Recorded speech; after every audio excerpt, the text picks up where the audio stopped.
ગુજરાતમાં આપનું સ્વાગત છે। લીંબડી શહેર ખાતે પરમ પૂજ્ય સદગુરુ સ્વામી રાજશ્રી મુનિજીની ભવ્ય શોભાયાત્રા નીકળી।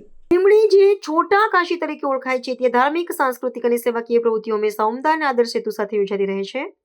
આજે 5 દિવસીય શ્રી ગુરુમૂર્તિ પ્રતિષ્ઠા મહોત્સવ અંતર્ગત લાઈફ મિશન રાજરાજેશ્વર ધામ ઝારખંડ લીંબડી શહેર ખાતે વિશ્વવંદનીય પરમ પૂજ્ય સદગુરુ સ્વામી રાજશ્રી મુનિજી ની દિવ્ય ભવ્ય અને અલૌકિક શોભાયાત્રા સ્વામી વિવેકાનંદ ટાવર પરથી પ્રસ્થાન કરાવી। આ શોભાયાત્રામાં મામંડલેશ્વરના સંતો, મહંતો તેમજ રાજકીય અને સામાજિક આગેવાનો જોડાયા હતા।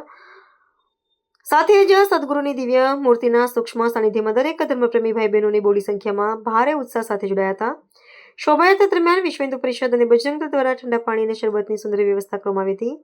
ભજન, કીર્તન અને ધૂનની રમઝટ વચ્ચે વિવિધ ફૂલોનો વરસાદ વરસાવવામાં આવ્યો હતો, જેના કારણે સમગ્ર વાતાવરણ ભક્તિમય બની ગયું હતું। દરેક ભાવિક ભક્તોએ શ્રી સદગુરુ સ્વામી રાજશ્રી મુનિજીની દિવ્ય ભવ્ય અને લૌકિક મૂર્તિના દર્શન કરી પોતાની જાતની ધન્યતા અનુભવી હતી।